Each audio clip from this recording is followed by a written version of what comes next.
Meus irmãos, nós temos seguido algumas linhas de ensino do púlpito da igreja. A principal delas, no que tange ao pastor Márcio, tem a ver com o livro de Gênesis. E estamos estudando a origem do universo, o fundamento da criação e a história que é fundante, que é alicerce para todo o drama da redenção, para tudo mais o que você vai encontrar ao longo de toda a Bíblia. E é por isso que estamos começando lá no livro de Gênesis. Nosso irmão licenciado Fábio está fazendo a exposição do livro dos Atos dos Apóstolos. E é nosso intento seguir com essas exposições sequenciais. Porque quando você tem uma série de doses muito pequenas, de micropílulas de fé, extraídas de contextos isolados da Bíblia, você acaba perdendo a visão do todo. E é muito comum sermos tentados a abordar a Escritura desta maneira. Encontramos algum versículo que diz algo que nos parece atraente, a gente já tem um monte de ideias a respeito daquele assunto, e aí então vamos até ali, basicamente para validar na Bíblia uma ideia que já possuímos.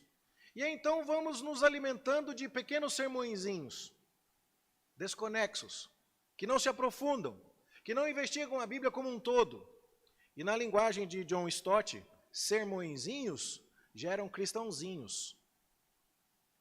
Gente que não investiga a Bíblia com profundidade, com interesse, gente que não estuda a Bíblia, não vai aprender em profundidade o que Deus tem a nos revelar.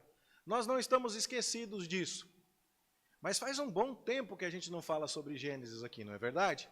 Bom, isso tem a ver com a dinâmica da vida da igreja.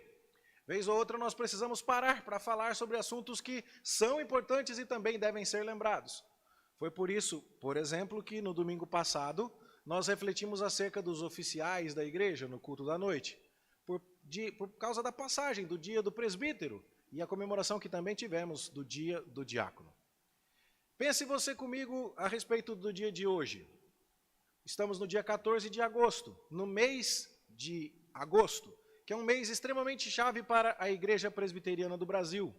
Foi no dia 12 de agosto de 1859 que um jovem de 26 anos de idade, o reverendo Ashbel Green Simonton, pastor da Igreja Presbiteriana dos Estados Unidos da América, desembarcou no Rio de Janeiro. E essa data, registrada no seu diário, é tida como a data de fundação da Igreja Presbiteriana do Brasil, 12 de agosto de 1859. A Igreja Presbiteriana do Brasil está comemorando 163 anos esta semana. E nós cremos que é importante que os presbiterianos conheçam essa história. E era preciso falar um pouco sobre isso. Também era preciso falar sobre o Dia dos Pais, que hoje comemoramos, sobre a missão, a glória, os desafios e as responsabilidades da paternidade. E assim, embora eu esteja muito tentado a falar de novo sobre Gênesis e rápido, porque já faz algum tempinho que não estamos abordando aquele livro que me é tão precioso, como toda a palavra de Deus na verdade, eu quero retomar a sequência, mas hoje eu vou falar com vocês sobre a história da Igreja Presbiteriana do Brasil, no culto da manhã, e sobre o tema do Dia dos Pais, na aula conjunta da Escola Dominical. Quando vou me dirigir particularmente aos homens, haverá uma aula específica para as mulheres. Mas note, nós não expomos aqui história de homens, nós expomos aqui a história de Deus. E embora nós creiamos que a história da Igreja Presbiteriana do Brasil seja o que Deus está fazendo entre nós não temos um intérprete infalível, inspirado pelo Espírito Santo, para dizer exatamente como nós devemos enxergar a história da IPB. Portanto, o pastor não vai abrir o diário de Simonton para pregar nesta manhã. Ele está abrindo a Escritura. E eu quero pregar a respeito do livro, da carta de Paulo aos Romanos, e contar para você algumas coisas a respeito do que Paulo disse lá naquela sessãozinha final da carta, Romanos capítulo 15, para que possamos, a partir de Romanos 15, entender algumas lições que, em nosso modo de ver, Simonton colocou em prática ao vir como missionário para o Brasil, e que eu e você podemos colocar em prática também, enquanto servos de Deus, presbiterianos, no 163º, acho que eu falei certo, aniversário da Igreja Presbiteriana do Brasil. Então, eu quero chegar lá em Romanos, capítulo 15, E de Romanos, eu quero mostrar a você como foi que aqueles princípios que Paulo expôs na carta foram aplicados por Simonton. E aí, então, encerrar o sermão desta manhã falando sobre o aniversário da nossa denominação. Agora sim, então, por favor, vamos à projeção do texto, do slide. Obrigado. Para que a gente possa entender o capítulo 15 de Romanos, a gente precisa de contar a história exata. Onde é que Paulo estava e por que ele escreveu aquela carta. Então, eu quero começar lembrando com você a história do apóstolo Paulo. Ele perseguia os cristãos, ele estava indo para Damasco, que fica mais ou menos aqui na Síria, e ele estava andando a pé numa estrada. Foi curioso que vários irmãos vieram falar comigo: pastor, Paulo não caiu do cavalo. Não caiu do cavalo, ele estava andando a pé mesmo. E ali Deus apareceu a ele, e ele cai no chão e fica cego por 3 dias, e Deus diz: Paulo, você é para mim um servo escolhido, e eu vou mostrar a você quanto importa sofrer pelo Evangelho, e você vai ser aquele que vai anunciar o meu nome aos gentios. Gentio com O não é a mesma coisa que gentil com L. Gentil com L é uma pessoa educada, uma pessoa que cede o lugar na fila, que puxa a cadeira para uma pessoa se levantar, coisas desse tipo. Mas o gentio com O é aquele que não é judeu. É aquele que não cresceu conhecendo a lei de Moisés, os profetas, sendo circuncidado, que não esperava um Messias, que não tinha conhecimento de Abraão, Isaac, Jacó, esse tipo de história que Deus havia dado ao seu povo escolhido, preparando o terreno para o envio do Messias. Os gentios, com O, não sabiam disso. E Paulo agora ia anunciar que o Messias, o Salvador da humanidade toda, veio, e o ministério específico de Paulo era falar isso aos gentios. Mas Paulo é chamado para essa missão, e num primeiro momento existe uma certa dificuldade, uma certa resistência com Paulo. As pessoas têm medo dele. Ele estava presente na execução de Estevão. Ele estava presente na tortura de muitos outros que ele mesmo forçou a negarem o nome de Jesus. E quando ele aparece dizendo: eu agora creio em Jesus, todo mundo desconfia, fala: isso é estratégia para nos surpreender, para descobrir quem são os outros cristãos, para que ele possa prendê-los também. E muita gente tem dificuldade em crer na conversão de Paulo. E apesar de Barnabé fazer de tudo para trazer Paulo e apresentá-lo, existe uma resistência. E é curioso quando a gente lê no livro dos Atos dos Apóstolos que então eles colocaram Paulo num barco e mandaram ele para Tarsis. Vai para casa. Não é que eles sugeriram que Paulo fosse, não é que eles convidaram, não, eles colocaram mesmo Paulo no barco e mandaram embora. E sabe qual é o verso seguinte? A igreja tinha paz. E caminhando no temor do Espírito Santo crescia em número. Que coisa! Como é difícil imaginarmos que aquele homem que Deus haveria de usar tanto, logo no início da sua conversão, trouxe muitos problemas, muita desconfiança. E ele foi colocado no barco e enviado para longe para casa, e a igreja continua a crescer nos arredores. Aqui em Jerusalém, ou ali aos arredores de Damasco e Antioquia, a região onde ele estava por ali, quando foi colocado no barco para ir para casa. Passam-se 11 anos. Você consegue imaginar? 11 anos em que a história está andando e o apóstolo Paulo está em Tarsis. Ele está na geladeira, aguardando o horário em que Deus vai usá-lo. Não foi assim, caiu do cavalo, primeiro porque ele não caiu do cavalo, e segundo, caiu do cavalo e saiu pregando. Não. Entre ele ser encontrado por Deus na estrada de Damasco e a sua primeira viagem missionária passaram-se 14 anos. Dando-nos aqui uma primeira lição importante. O que Deus quer fazer a partir de você vem depois daquilo que Deus quer fazer em você. Antes de Deus usar Paulo como uma ferramenta do seu trabalho, ele queria transformar, moldar, formar Paulo conforme a sua própria vontade. E isso é importante para nós.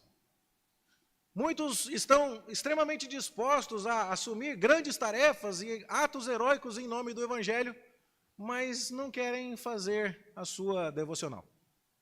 Não querem ter uma vida de oração. Aquilo que Deus quer fazer com você vem muito depois do que aquilo que Deus quer fazer em você. e que esta lição nos ajude a entender o que Paulo está falando aqui e como isso vai chegar na Igreja Presbiteriana do Brasil ao final desta minha palavra. Bom, 14 anos depois, eles estão precisando de missionários para levar o evangelho a partir da cidade de Antioquia para outros cantos.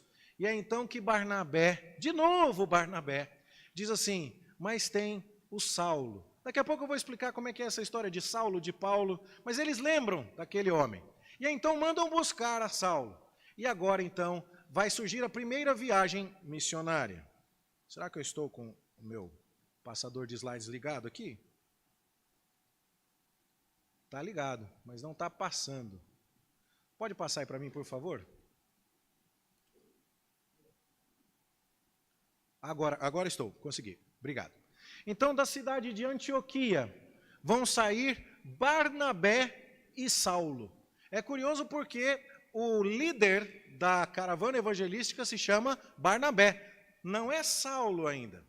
Saulo é o seu ajudante. Não há problema, não é nada indigno ser o ajudante. Mas aquele grande líder sobre o qual nós costumamos ouvir ainda não está em ação.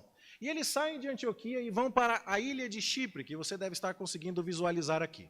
E lá eles param na cidade de Salamina, onde terão alguns problemas, e depois na cidade de Pafos, onde terão mais problemas. Na ilha de Chipre, eles encontram um mago, Elimas, que se opõe a eles, e fica bem claro logo no começo que a pregação do evangelho é guerra.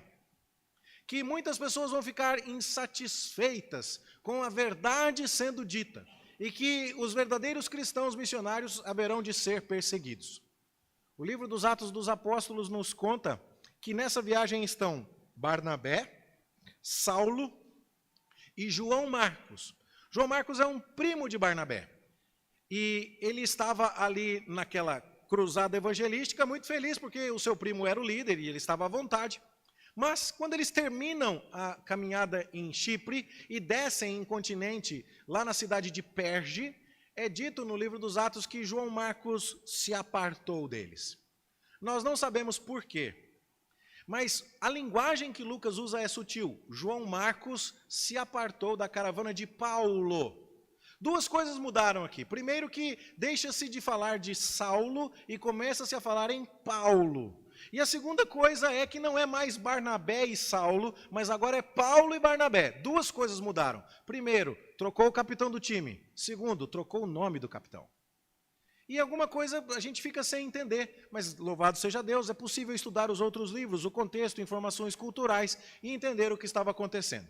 A primeira coisa, Saulo ou Paulo, nós estamos falando da mesma pessoa, alguém que usa o nome hebraico de Saul no Antigo Testamento, resolve agora usar o nome de Paulo, um nome mais grego, simplesmente porque ele está falando com pessoas de cultura grega. Então, despertaria menos resistência ou curiosidade o uso de um nome grego. É como alguém que vai para os Estados Unidos chamando-se Pedro e chega lá e resolve dizer que o seu nome é Peter, simplesmente para economizar. É o que acontece aqui. O nome de Saulo não mudou para Paulo quando ele caiu do cavalo. Primeiro, porque ele não caiu do cavalo. E segundo, não foi esse o motivo da mudança do nome dele. Foi uma mudança simplesmente estratégica. Mas essa mudança acontece ali e acompanha essa mudança a troca do capitão do time. De uma certa forma, Paulo assumiu o protagonismo no embate com os opositores na ilha de Chipre. E fica claro aqui que Paulo estava mais preparado até do que Barnabé para assumir a liderança. É nesse momento que João Marcos se afasta do grupo. Nós não sabemos exatamente por quê. Alguns especulam que ele possa ter pensado assim, se o meu primo não é o líder, eu vou embora. Outros especulam que ele possa ter pensado, é mais difícil do que eu imaginava, tem muita oposição, eu não estou a fim de briga. Outros especulam que ele possa ter receado a doença que Paulo contraiu, porque de fato Paulo fica muito doente nessa época, e ele chega quase a perder a visão. E Paulo menciona isso na carta aos Gálatas, dizendo que se os habitantes da Galácia pudessem, teriam arrancado os próprios olhos para dar a Paulo. E alguns chegam a imaginar que o João Marcos falou, eu não quero pegar esse negócio não, e foi embora. Nós não sabemos o que aconteceu. O fato é que agora estamos com Paulo e Barnabé. E essa viagem vai pela cidade de Antioquia, da Pisídia, não aquela Antioquia da Síria, de onde eles haviam saído, Icônio, Listra, Derbe, e em várias dessas cidades as pessoas tentam apedrejar Paulo, e em Listra o apedrejam. Ele é dado como morto, e nem por isso ele desiste. Levanta, sacode a poeira e vai para outra cidade pregar o evangelho. E não vai se recolher em casa, amuado, triste, deprimido, como se fosse um fracasso de homem. Não, não é isso que ele vai fazer. Assim termina a primeira viagem missionária de Paulo. Bom, a sua segunda viagem missionária, que está narrada também no livro dos Atos dos Apóstolos, vai começar exatamente da mesma cidade de Antioquia, de onde ele havia saído com Barnabé, na primeira viagem missionária, junto com João Marcos. Só que agora o João Marcos não vai, o Paulo não deixa. Bom, era um pecador também, viu, gente? A gente não pode se esquecer. Com Paulo se errava uma vez só, na segunda vez, sem chance. Mas Barnabé, que havia intercedido em favor de Paulo, agora intercede em favor de João Marcos. Mas Paulo diz, não, comigo no meu time ele não vai. E agora então, Barnabé vai com João Marcos em outra viagem, e o companheiro de Paulo na segunda viagem é Silas. E agora então Paulo vai passar pelas mesmas cidades, Listra e Derbe, onde ele havia estado na primeira viagem missionária, para verificar a igreja que ele havia plantado na primeira viagem missionária, e depois ele prossegue. E o Espírito Santo vai indicando o caminho, dizendo que ele não deveria ir para a Ásia, nem para a Mísia, nem para a Bitínia, mas ele vai avançando em direção ao ocidente. E na cidade de Troade, é dito que ele tem a visão de um varão macedônico. Bom, as províncias aqui se chamavam Frígia, Ásia, Mísia, Bitínia, Galácia, mas a Macedônia estava do outro lado do mar. E há um varão macedônico no sonho de Paulo, quando Paulo está em Troade, que lhe diz, passa a Macedônia e ajuda-nos, dando a Paulo a direção que ele deveria tomar na sua segunda viagem missionária. A essas alturas, nós sabemos que Timóteo já se juntou ao time e que Lucas já se juntou ao time. Como sabemos que Timóteo se juntou ao time, os próprios capítulos de Atos dos Apóstolos nos informam. Mas e Lucas? É porque, a partir desse ponto da narrativa do livro dos Atos, o pronome que Lucas começa a usar ali é nós. Isso dá a ideia, portanto, de que são pelo menos 4. Paulo, Silas, Timóteo e Lucas. E agora a caravana vai seguir uma estratégia muito interessante. Eles vão passar pela rota da estrada chamada Via Egnácia, que liga a Ásia, onde eles estão, à Europa, para onde eles estão se dirigindo. E naquela estrada, Paulo passa por Neápolis, Filipos, onde ele expulsa de uma jovem um demônio que fazia adivinhações, e por dar prejuízo aos homens que exploravam aquela jovem, ele é lançado na cadeia. E à meia-noite, Paulo e Silas estão orando e um terremoto rompe as suas cadeias. Você conhece a história. O carcereiro fala, senhores, o que vão fazer? E qual é a resposta de Paulo? Crê no Senhor Jesus e será salvo tu e a tua casa. Depois eles passam por Anfípolis, Apolônia, param na cidade de Tessalônica, ficam alguns meses ali. Depois vão para Bereia, onde os crentes examinam o que Paulo diz, conferindo tudo no Antigo Testamento, para ver se as coisas são de fato assim. E aí então Paulo vai a Atenas, onde discursa no Areópago, e enquanto ele caminhava em certa conformidade com a filosofia grega, ele foi muito bem recebido. Mas quando ele diz que haverá ressurreição, aqueles que, conforme o pensamento grego, acreditavam que o corpo é ruim e a alma é que é boa, eles não queriam saber de ressurreição, porque ressurreição seria voltar a ter um corpo ruim. E eles dispensam Paulo com grande desprezo, e é assim que Paulo vai parar em Corinto, a cidade onde ele mais se detém na segunda viagem missionária, por cerca de 1 ano e meio. E lá na cidade de Corinto, conhece um casal, Áquila e Priscila, faz tenda com eles, tem todo um ministério ali, e esta é a província da Acaia. Por favor, guarde estes nomes. Macedônia, onde estão Tessalônica, Filipos, as Bereia, as cidades que Paulo visitou. E depois Acaia, onde está Corinto. Esses nomes vão ser importantes para entendermos Romanos capítulo 15. E veja como foi a segunda viagem missionária do apóstolo Paulo. Terminado o seu tempo em Corinto, Paulo passa em Éfeso, onde ele pretende ficar na terceira viagem missionária. Éfeso é a capital da província da Ásia. Tessalônica era a capital da província da Macedônia. E Corinto capital da Acaia. Paulo passava por capitais, por cidades estratégicas, para anunciar o evangelho. E agora ele deixa em Éfeso Áquila e Priscila, quase que dizendo assim, procura um apartamento aí, aluga um lugarzinho, vamos ver um galpão para a gente montar a igreja, começa a procurar equipamento de som, teclado, sabe essas coisas, porque a gente vai montar uma congregação aqui. E Paulo vai de novo, voltar até Antioquia, para prestar contas à igreja que o enviou, para a igreja que o sustentava. E ele desembarca em Cesareia, e antes de se dirigir a Antioquia, ele passa pela cidade de Jerusalém. Esta também é uma informação muito importante para entendermos Romanos capítulo 15. No final da segunda viagem missionária, Paulo para em Jerusalém. E aí, então os discípulos, os apóstolos estão ali. E a igreja em Jerusalém não é como a igreja de Corinto, ou a igreja de Tessalônica, ou a igreja de Filipos. Lá em Jerusalém são cristãos de origem judaica. Mas as igrejas que Paulo havia fundado eram igrejas compostas em sua maioria de cristãos de origem gentílica. E agora Paulo fica sabendo como estão os cristãos judeus em Jerusalém. E qual era a situação? Era um pouco mais tensa do que aquela que o próprio Paulo havia criado. Como era ser cristão nos dias em que Paulo ainda não era cristão? Era ser perseguido. O próprio Paulo perseguiu a muitos, matou a tantos outros, martirizou outros tantos.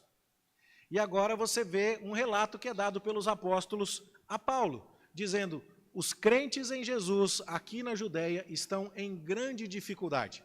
Seus bens estão sendo confiscados. Você pode ler um pouco sobre isso na carta aos Hebreus. Muitos deles estão sendo despedidos por suas famílias como infiéis, e eles estão enfrentando grande dificuldade. É mais ou menos nesse momento, e isso é bem importante aqui, que o apóstolo Paulo começa a costurar um plano divinamente inspirado para unir os cristãos que são gentios com os cristãos que são judeus. A ideia era que os cristãos judeus costumavam olhar para os outros dizendo assim, vocês não têm o que nós temos. Nós é que somos o povo escolhido. Nós é que somos o povo a quem Deus escolheu e mandou os patriarcas, e mandou a lei, e mandou os profetas. Nós é que temos o Antigo Testamento, que foi escrito na nossa língua. Vocês são cristãos de segunda categoria. E havia um certo desprezo por parte dos cristãos judeus para com os cristãos gentios. Por outro lado, os cristãos gentios bem poderiam dizer, ah, é? Mas sabe o que é curioso? É que vocês que receberam tudo isso foram os mesmos que crucificaram Jesus e não o receberam. E a gente está recebendo ele de braços abertos. Vocês podem ser o povo que Deus escolheu, mas o verbo está no passado, porque vocês o rejeitaram. E agora os próprios apóstolos estão dizendo, veio para o que era seu, mas os seus não o receberam. E a todos quantos o receberam, deu-lhes o poder de serem feitos filhos de Deus, a saber, aos que creem no seu nome. Havia uma intriga, havia divisão, a igreja não estava unida. Era como se dois times estivessem competindo dentro de um mesmo organismo, que era a igreja. E Paulo percebe que há uma oportunidade de uni-los, já que os cristãos judeus na Judéia estão em aperto financeiro. E os cristãos gentios na Macedônia e na Acaia estão gozando de uma certa liberdade, não estão sendo perseguidos, estão prósperos e podem mandar recursos materiais para socorrer os seus irmãos na Judéia. É então que Paulo diz assim, vamos encurtar essa distância.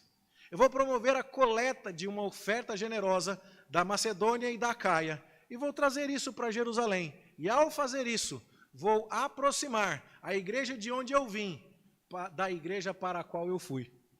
Vou aproximar os irmãos que representam a minha origem, dos irmãos que representam o destino que Deus traçou para a minha vida. E assim, Paulo, terminando sua permanência em Jerusalém, volta para Antioquia, fim da segunda viagem missionária. Começa a sua terceira viagem missionária com esse plano em mente. E acredite-me, eu vou chegar em Romanos capítulo 15. Tá bom? Bom, continua a terceira viagem de Paulo. E ele sai de novo de Antioquia e passa de novo por Derbe e por Listra, mas agora ele não se detém na Galácia e ele para em Éfeso, como ele havia planejado. A essas alturas, Áquila e Priscila já haviam alugado um ponto de pregação ali, alguma coisa nessa linha, e ele vai se estabelecer ali. Não é fácil. A deusa Diana dos Efésios tem um templo completamente dedicado a ela. A sua imagem foi esculpida de um meteorito, dando, portanto, a ideia de que a deusa caiu do céu mesmo.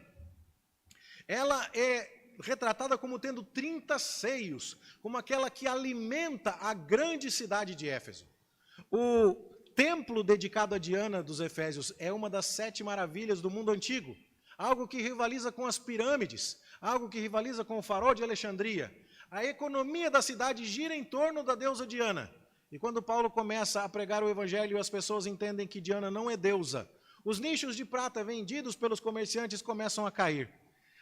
A economia da cidade começa a sofrer impacto. E as pessoas se reúnem no teatro de Éfeso, cujas ruínas estão lá até hoje para a gente visitar, e gritam por 2 horas seguidas: grande é a Diana dos Efésios. Mas nem em jogo de futebol com os maiores rivais você vai ter uma torcida capaz de gritar 2 horas sem parar a respeito do seu time. Mas lá a cidade de Éfeso está enfurecida desse modo contra Paulo. E ali Paulo chega a desesperar da própria vida. Ele diz: agora eu morro. Se não me mataram antes, agora eu morro. E enquanto Paulo está lá, preocupado ainda com Jerusalém, ele fica sabendo da situação na igreja de Corinto. Já viu dona de casa? Acabou de passar pano na cozinha, entra o filho com o pé sujo.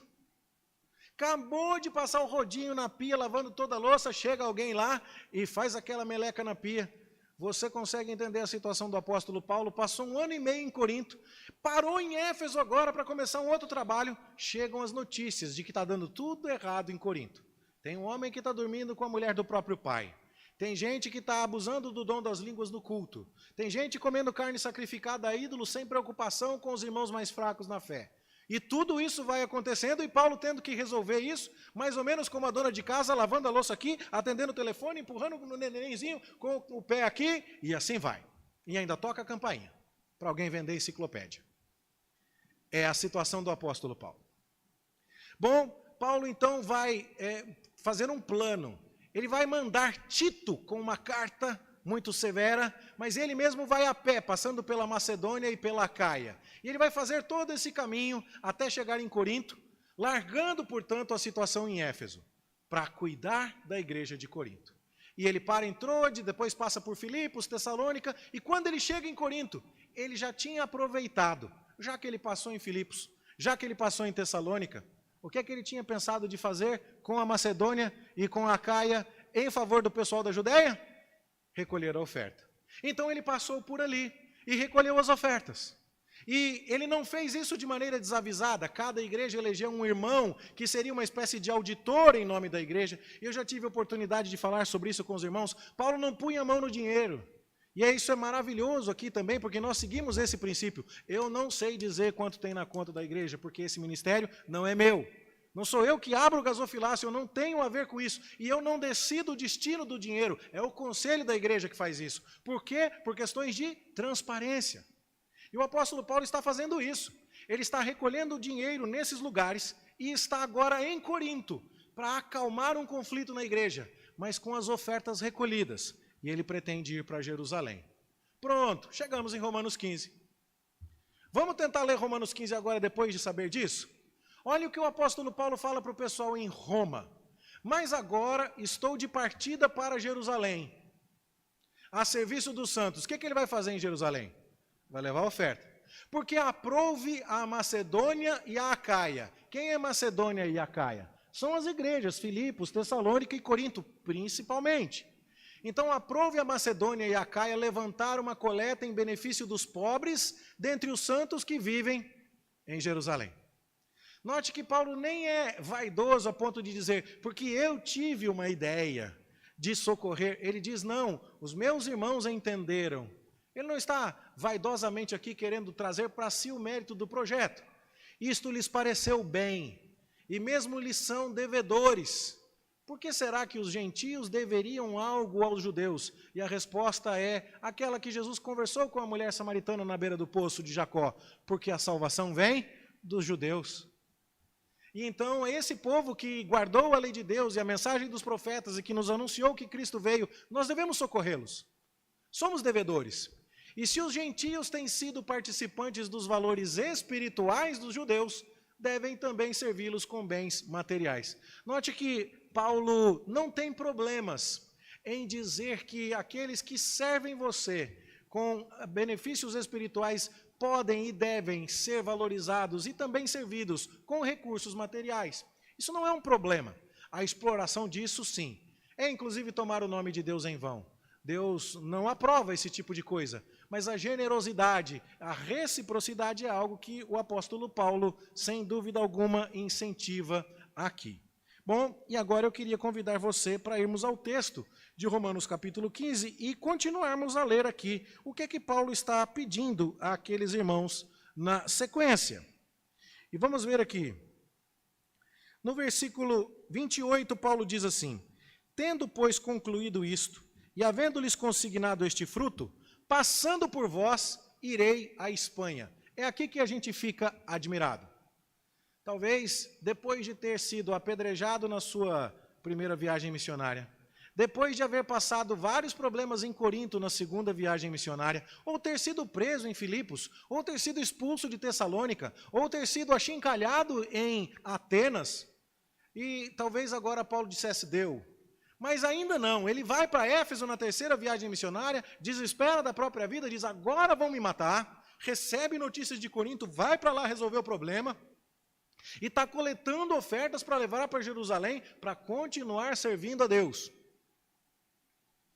Enquanto ele está em Corinto, com o dinheiro sendo contado, preparando as pessoas que vão acompanhá-lo até Jerusalém, ele já está de olho dizendo assim, eu vou para a Espanha. Mas se você olhar o mapa aqui nós estamos em Jerusalém, aqui nós estamos em Éfeso, aqui nós estamos em Corinto, Roma vai estar mais ou menos aqui, e a Espanha vai estar mais ou menos ali, ó. E você fala, Paulo, tem certeza? Você já é um homem já, a essas alturas, com cerca de 20 anos de ministério, talvez até mais, ele passou 14 esperando, mais, quase 30. Você tem certeza, Paulo? Não é muito arriscado? Não é perigoso?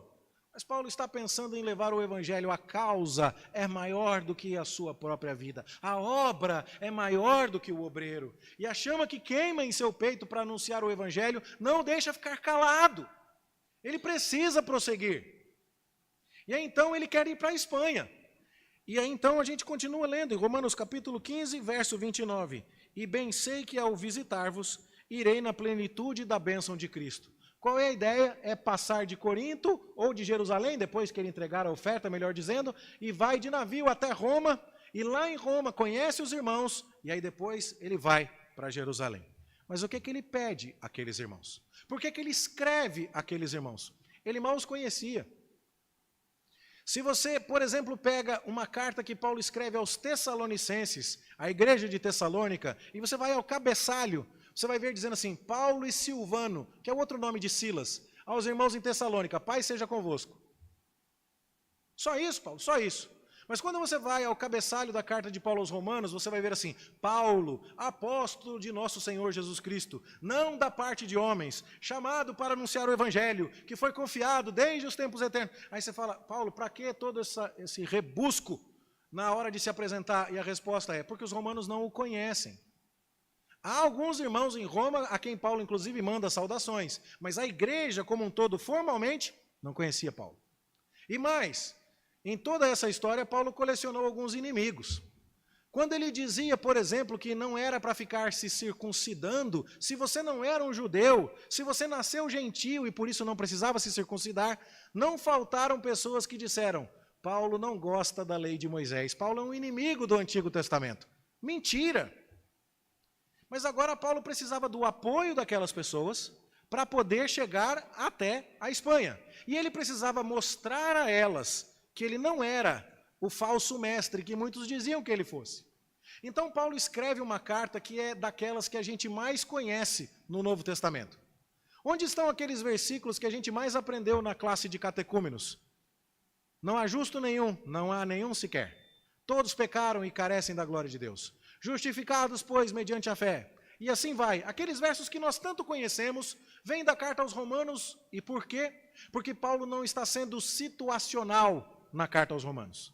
Ele está expondo o evangelho que ele quer pregar na Espanha para o pessoal que mora em Roma poder olhar e dizer, o que esse homem está falando é a verdade de Deus. Vamos patrocinar esse missionário? Vamos enviá-lo para lá? Ou seja, Paulo está dizendo, pessoal, presta atenção na minha história. Eu estou aqui, saindo de Éfeso, passei pela Macedônia, passei pela Caia, estou recolhendo oferta, estou indo para Jerusalém, eu estou no trabalho missionário. E já faz tempo. E agora, depois de ter terminado tudo isso, eu quero passar em Roma. E eu estou contando com a ajuda de vocês. Porque o meu alvo não é ir passear em Roma, não é fazer turismo na capital do mundo. Eu quero ir para a Espanha porque lá o evangelho ainda não foi anunciado. E para que vocês saibam que o que eu estou pregando, o que eu tenho a ensinar é a verdade de Deus, aqui está a razão pela qual eu não me envergonho do evangelho, porque ele é o poder de Deus. E aí Paulo começa a falar que todos os homens pecaram, e que a salvação é mediante a fé, e que é assim que somos justificados, e que a justificação não é licença para pecarmos, e que estamos em guerra do velho homem que habita ainda em nós, com o novo homem que já nos foi dado pela salvação, pela regeneração. E aí Paulo vai falando um monte de coisas, para que a igreja saiba. Está aí um missionário fiel, está aí um missionário que prega a verdade de Deus, está aí alguém cuja vida é um testemunho do seu amor e do seu chamado, está aí alguém em quem vale a pena investir. E quando esse homem passar por aqui, a gente vai precisar apoiá-lo. Nós nem sempre prestamos atenção nesse tipo de coisa porque ela não está contada desse jeito para nós na Bíblia. Mas quando a gente costura o livro dos Atos dos Apóstolos com a informação da carta, isso começa a fazer mais sentido. Bom, e o que isso tem a ver com a Igreja Presbiteriana do Brasil e seus 163 anos de vida? É porque o apóstolo Paulo aqui, falando com a igreja, pede para a igreja se envolver com ele. E se envolver com ele de 3 formas diferentes. É possível fazer missão de 3 formas.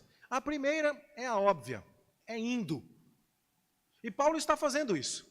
Ele está dizendo, eu já estive aqui na Macedônia, na Acaia, estou indo para Jerusalém, depois vou para a Espanha. E eu quero ir. E ele diz ainda, na sequência, que ele quer ser encaminhado pelos irmãos para ir até a Espanha. Ele quer que aqueles irmãos o ajudem. O verso de número 24 diz assim, penso em fazê-lo quando em viagem para a Espanha, porque espero que de passagem estarei convosco e que para lá seja por vós encaminhado. A palavra encaminhado aqui, ela é muito complexa na língua grega. Não é simplesmente dizendo, já mandei a localização para você no GPS, clica aí e vai, já te dei o caminho. Não é isso. A palavra encaminhado aqui é tão rica na língua grega quanto seria rico para você, goianiense, comer um pãozinho de queijo. Não é só comer o pãozinho de queijo. Se eu falo que eu vou na tua casa comer o pãozinho de queijo, eu não bato na porta, você abre a porta, me dá o pão de queijo, me vê mastigar, fecha a porta, eu vou embora. Não é isso que nós estamos falando. Nós estamos falando de sentar, de prusear, de trazer o café, depois que acabar o primeiro bulho, traz o segundo, e vai, fica mais um pouco, compadre, e tudo isso está previsto. E quando Paulo está dizendo, eu quero que você me encaminhe, ele está dizendo, eu vou passar em Roma, vou conhecer vocês, vou pregar para vocês, vocês verão a vida de Cristo em mim, verão o evangelho em mim, e aí vocês vão orar comigo, vocês vão me encorajar, vocês vão encher a minha marmita, vocês vão encher a minha carteira, vocês vão pagar a minha passagem, e vocês vão comigo até o 1º terço do caminho em direção à Espanha. É isso que Paulo está falando. E ele espera que a igreja faça isso. Por quê? Porque a mensagem do evangelho é grandiosa, e ele não se envergonha de anunciar o evangelho. Mas ele não espera que a obra evangelística seja feita simplesmente com o ir. Nem todos são chamados para ir. Nem todo mundo caiu no chão, na estrada de Damasco e ficou cego. Nem todo mundo recebeu de Deus aquela revelação. Você é o meu vaso escolhido para levar o meu nome aos gentios. Há outras pessoas que tiveram uma vida mais simples e nem por isso menos gloriosa. E que foram chamadas para ser envolvidas na obra de evangelização por outras 2 formas. E a primeira delas é a oração.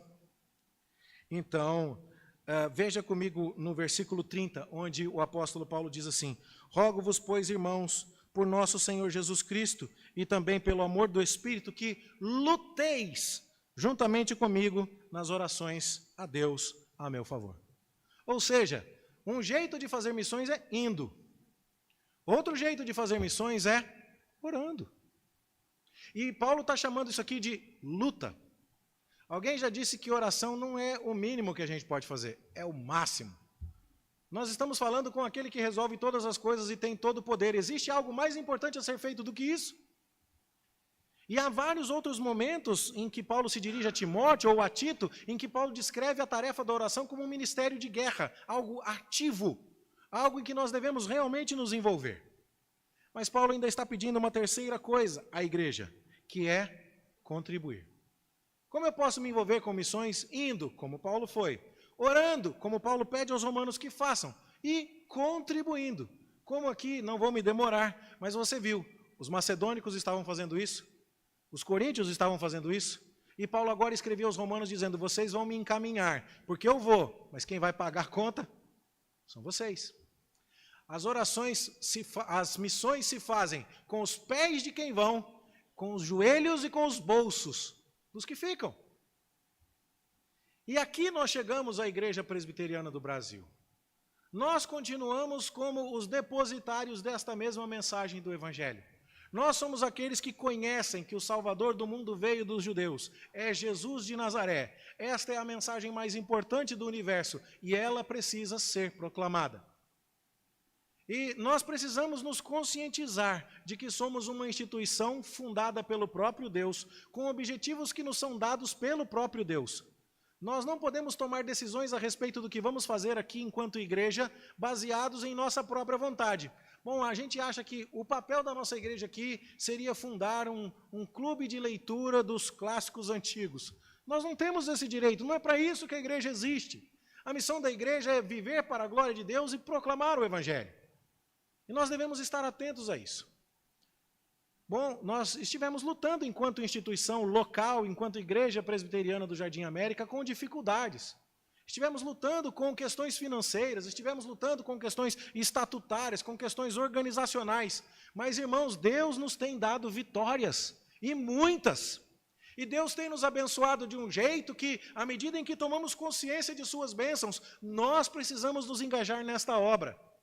E eu quero aproveitar como pastor desta igreja, nesta data de aniversário de nossa denominação, para desafiar a todos nós, para que nos envolvamos com missões. Está na hora. Estamos com saúde, graças a Deus. Estamos com a maior parte de nossas maiores lutas já vencidas. Estamos nos organizando, estamos nos reerguendo. E agora precisamos nos apresentar para o serviço. Pode ser que não haja entre nós alguém que esteja sendo chamado para ir, mas todos nós estamos sendo chamados para orar e para contribuir. E isso é algo que todos nós podemos e todos nós devemos fazer. E nada melhor do que refletir sobre isso durante o aniversário de nossa denominação. E para isso eu queria lhe contar o exemplo do jovem Ashbel Green Simonton. Se você quiser ser profundamente edificado e até entretido, leia o diário de um jovem que escreve muito a respeito da sua vida. O seu diário começa em 1852, 7 anos antes de ele vir ao Brasil, quando ele está com cerca de 19 anos de idade. Você pode facilmente adquirir esse diário na editora Cultura Cristã, editora da nossa denominação. E lá você vai ver ele visitando a Casa das Moças, lá no século XIX, e como ele achava determinada candidata encantadora, e a outra não, e como eram as coisas. E você se sente um pouco numa novela de época, e você ouve um pouco da história dele, mas uma novela de uma época cristã, de um presbiteriano, vivendo as questões típicas da juventude. Como ele pensa em ser advogado, e depois ele desiste, e depois ele vai para o seminário. Simonton morava nesta fazenda antiga, no condado de Dauphin, lá nos Estados Unidos. O seu pai era um homem do Congresso. Ele tinha 5 irmãos, não eram os Jackson 5, eram os Simonton 5, né? E aí então James, Ashbel, Thomas, John e William, e mais 4 irmãs. E então este rapazinho escreve no seu diário que deve parecer vã e desperdiçada a vida de quem vive apenas para acumular riquezas ou obter fama. O homem mais nobre é aquele que mais faz pela humanidade.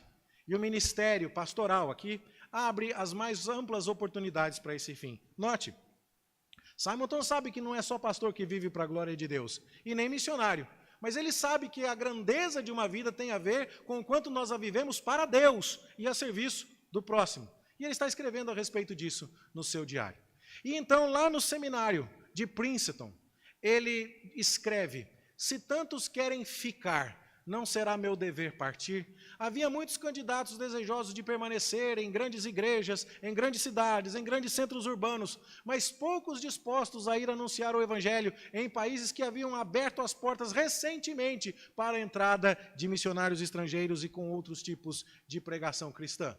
E ele então entende que é seu dever vir. E ele sobe num navio muito parecido com esse, cujo nome era Banshee, e ele navega por cerca de 50 dias até conseguir chegar. Eu vim de lá em 12 horas mês passado. E não me senti no direito de chegar cansado, porque Simonton estava na minha mente o tempo todo. Como era difícil aquele tempo. E ele desembarca lá no Rio de Janeiro, que naquela época devia parecer algo assim. Essa foto ela é um pouco mais tardia, mas é mais ou menos nesse Rio de Janeiro que Simonton desembarca. Há livros ilustrados que foram publicados sobre a vida de Simonton, e depois eu posso lhe dar dicas, se você se interessar por sua biografia. Alguns meses depois, chega ao Brasil, na verdade, ano depois, o seu cunhado, Alexander Blackford, que era casado com a sua irmã, a Elizabeth Simonton Blackford.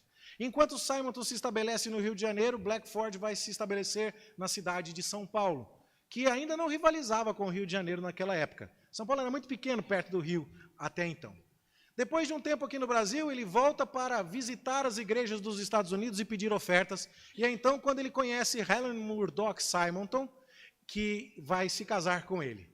E ele oferece a Deus a sua gratidão, porque Deus deu graça, coragem e amor a uma mulher a quem ele entrega a sua afeição, de modo que ela está pronta a deixar amigos, lar e pátria para compartilhar minha vida e meus trabalhos. Não é sobre isso que eu vou falar agora não, mas como é curioso ver como Simonton dizia, eu decidi dar a minha afeição a essa jovem, e não como ele escreve no diário, meu Deus, estou apaixonado, ai, precisa ser ela.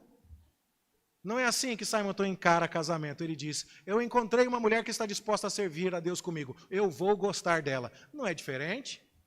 E como aquela mulher que ele diz que vai servir, não é aquela que tem os mais belos olhos ou os cabelos cacheados, embora eu não tenha nada contra isso. Irmã, não é para você se descuidar, se cuida, capricha, passa um batonzinho, isso é legal, é bênção de Deus. Mas a questão é que não é esse o ponto. A questão é que ele diz assim, essa mulher está pronta a servir a Deus comigo? Bom, eles chegam ao Brasil e quando ele escreve aqui, ele diz, estou outra vez no meu posto, casado, e se a esperança não mentir, em breve saberei o que é ser pai. Só que na hora do parto, 9 dias depois de ter dado à luz, Helen Murdock morre. E a menininha que nasce é batizada com o nome da mãe, Helen Murdock Simonton, a filha. E apesar de ser uma mulher tímida, frágil, Helen Murdock tem um grande testemunho e parte confiando no Senhor. Agora Simonton tem em sua responsabilidade uma menina que vai ficar com a tia Elizabeth lá em São Paulo, enquanto ele prega o evangelho aqui no Rio, porque ele entendia que a menina precisava de uns cuidados maternais e a sua irmã se ofereceu para isso. Quanta renúncia! Que expectativa diferente de vida da nossa. O serviço do mestre não exige muito, ele exige tudo. E então Simonton está disposto a fazer isso. E a igreja que ele funda no Rio de Janeiro é hoje a primeira igreja presbiteriana no Rio de Janeiro, com um prédio histórico, construído ainda no século XIX, aberto à visitação. Simonton funda o jornal Imprensa Evangélica, ele registra em seus relatórios, que estão preservados, o movimento do seu trabalho. Eu tive a oportunidade de ver em minhas mãos o diário original dele no Museu Presbiteriano, um tesouro que está guardado nos arquivos da nossa denominação. Ele funda o primeiro seminário num prédio que já foi demolido, hoje pertence o terreno ao Corpo de Bombeiros do Rio de Janeiro. E então ele escreve uma história maravilhosa que você pode ler em vários livros, inclusive você pode ouvir, ou melhor, ler alguns dos sermões que ele pregou aqui no Brasil, porque ele anotava todas as palavras do seu sermão, porque ele pregava em língua portuguesa. Isso era difícil para ele. E para não escorregar na gramática, ele escrevia tudo. E eu cheguei a pensar em pregar um dos sermões dele para ser histórico, mas achei que esta palavra em Romanos poderia ser mais proveitosa. Você pode até fazer com o seu filho o álbum de figurinhas da vida de Simonton e ir colando ali para lembrar de toda essa história. E há muita coisa mais a ser dita, né? Mas eu termino com as palavras de Simonton no momento da sua morte. Eu vou precisar olhar para trás aqui, porque a minha visão não me permite, mesmo com a tela grande lá no fundo, enxergar. No domingo seguinte, aquele em que Simonton estava acamado e com febre, e ele ainda se queixava. Simonton veio a falecer de uma febre tropical. O médico não estava, fora ver doentes fora. Na segunda-feira à noite passou melhor, mas recaiu.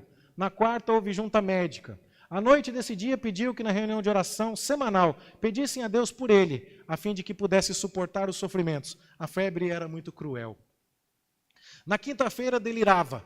Sexta-feira deram-lhe um banho que trouxe certo alívio. No sábado, quando a irmã o dava por morto, o cunhado, reverendo Blackford, insistiu ainda em que orassem pela sua vida. Acordou sábado bem melhor.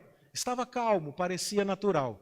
Sua irmã, temendo, não obstante que o desfecho viesse, aproveitou a oportunidade desse intervalo de lucidez para fazer algumas perguntas. Elizabeth pergunta a Simonton, lá em São Paulo, você tem algum recado para os amigos nos Estados Unidos? Simonton responde, nada de especial. Diga-lhes que os amei até o fim. Você tem alguma mensagem para o board, que é a junta missionária que o enviou? Diga-lhes que toquem para a frente o trabalho. E a igreja do Rio, que falta fazer? Deus levantará outro para pôr no meu lugar.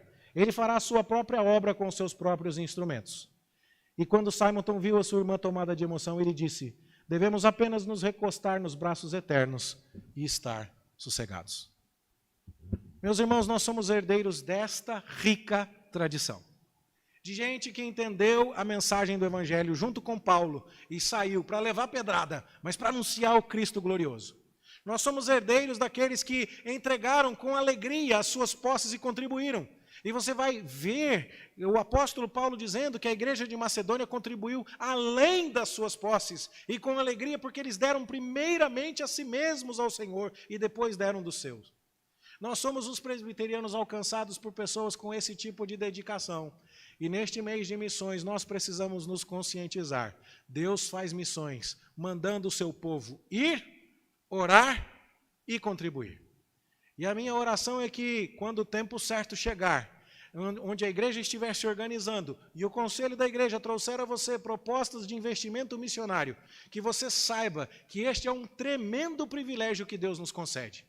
Nós vamos orar por missionários, nós vamos nos corresponder com missionários, nós vamos apoiar financeiramente missionários, nós vamos nos interessar por notícias missionárias, nós vamos investir no trabalho da congregação lá no bairro Hilda, e nós vamos fazer isso porque é nosso dever e porque é nosso privilégio. E nada melhor do que lembrar disso no mês de missões, na época em que estamos comemorando 163 anos da Igreja Presbiteriana do Brasil. Que o Senhor nos abençoe e nos dirija para isso, em nome de Jesus. Amém.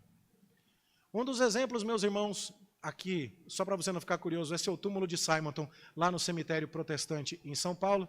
E só para quebrar um pouco o gelo, tem uma placa dizendo estacionamento exclusivo para os usuários deste cemitério. O que é uma coisa meio estranha, né? Porque quem está usando o cemitério está morto e enterrado, né? Mas deixa isso para lá.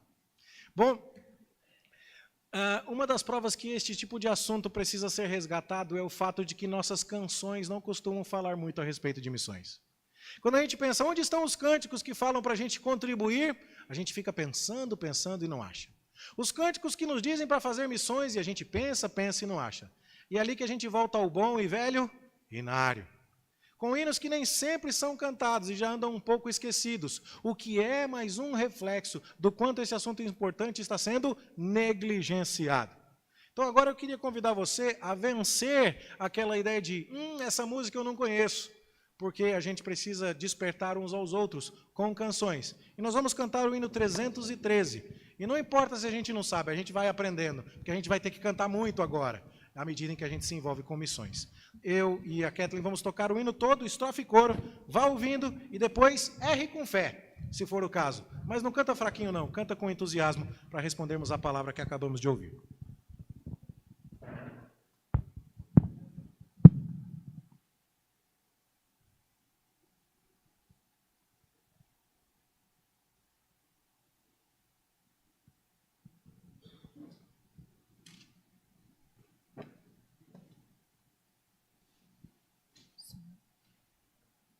Som. Vamos ficar em pé, meus irmãos?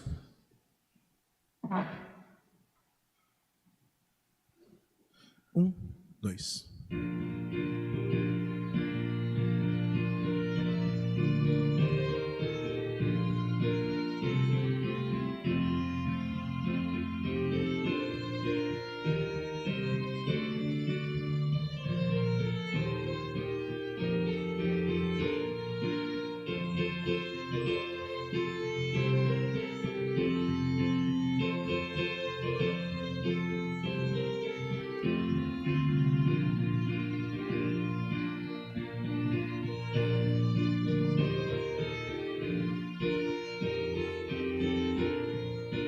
Cantemos. Quem de Cristo ao lado agora quer andar, quem a sua vida quer lhe dedicar, tudo abandonando, a Jesus seguir, encarando as lutas que lhe possam vir.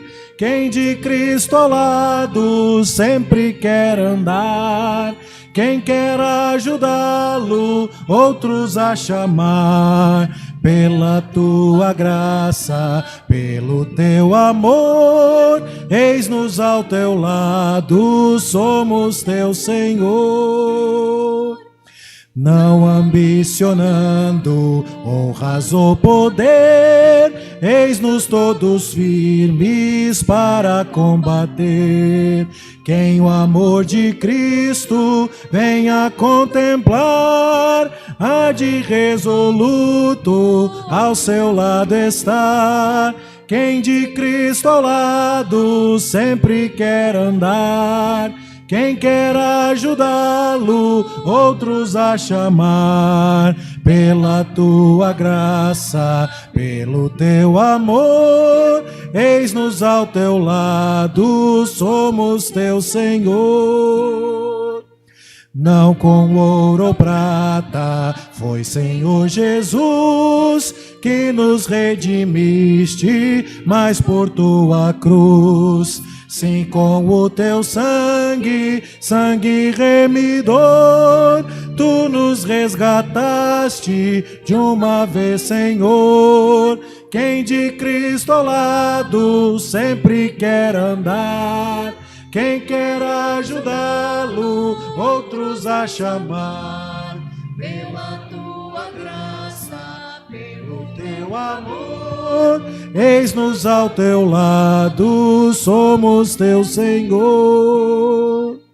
A peleja sempre dura nos será, inimigo forte nos combaterá, mas onipotente é o Rei dos Reis, a vitória é certa para os seus fiéis. Quem de Cristo ao lado sempre quer andar, quer ajudá-lo, outros a chamar, pela tua graça, pelo teu amor, eis-nos ao teu lado, somos teu Senhor.